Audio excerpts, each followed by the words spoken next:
Hi, we are Kayan Group Tailors. I'm Eric, and my groups include Maarin, Mahin, Mio, Meyu, and Aaron. We will be discussing about the interesting people of Kaya in this series.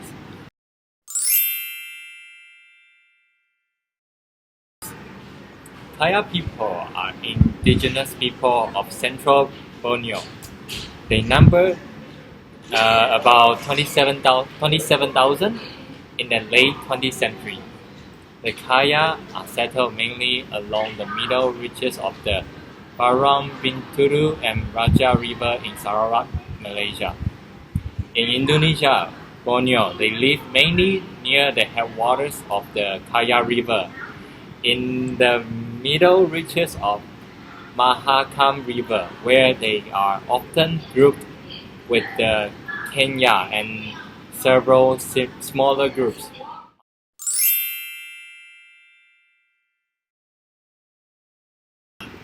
Historically, Kayan villages were located along the banks of rivers that were able to navigate by canoes.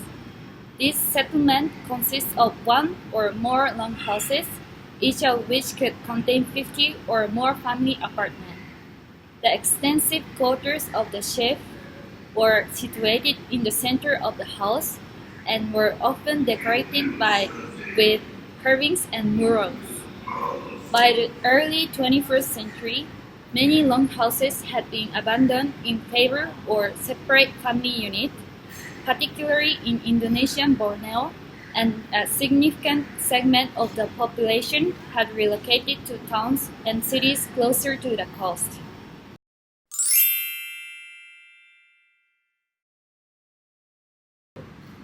The Kayan language belongs to the Malayo-Polynesian branch of the Austronesian language family.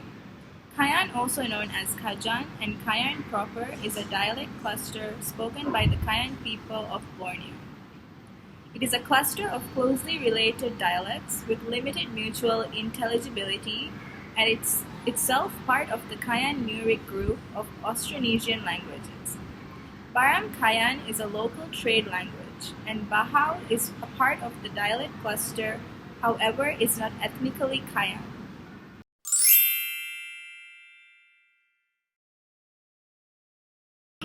The sape, also known as sampek, sampe, and sapek, is a traditional instrument of many of Olang Ulu, mainly the Kayan.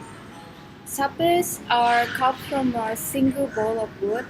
Initially, the sape was a limited instrument with 2 strings and only 3 frets. Its use was restricted to a form of ritualistic music to induce trance. In the last century, the sape became a social instrument to accompany dances or a form of entertainment. Today, 3, 4, and 5 strings instruments are used with a range of more than 3 octaves. And sape are still being made in Borneo, and modern innovations like electric sapes are common now.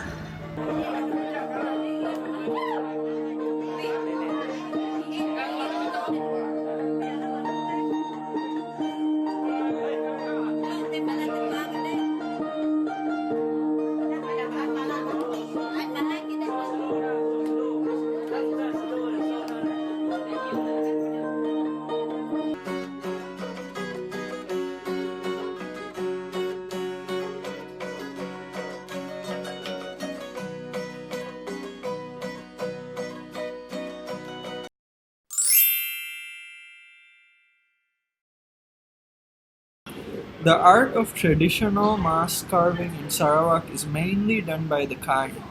Those masks are used in certain ceremonies such as the harvest ceremony, soul catching, fertility rites, death ceremonies, and the spiritual dance.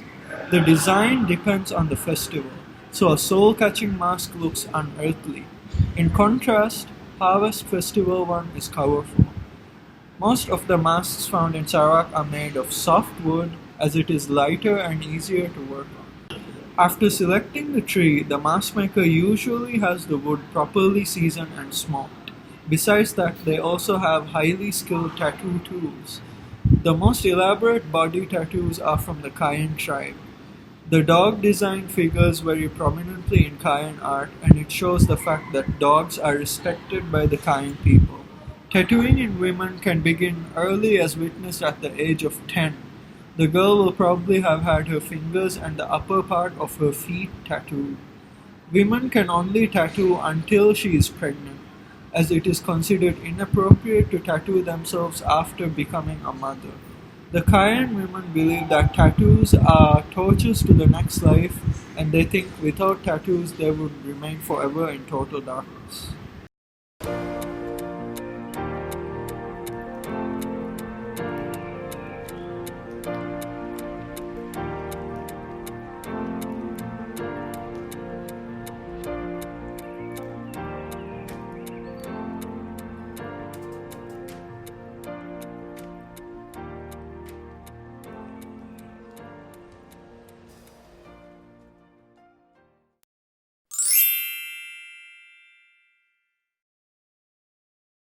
Well, that concludes our first video on the Kayan people. A quick recap of what we covered today.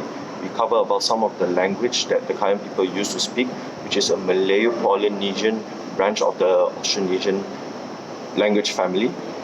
Secondly, we learned some of their history about where the Kayan people would typically have their settlements, which could be located along the river banks so that they could navigate the rivers by their canoes. And finally, some of the arts and music that the Kayan people had is that they had their own instrument called the satay, which was played with 2 strings and 3 frets. Well, this concludes our video. Join us next week where we will be covering about the foods and beliefs of the Kayan people. Thank you very much.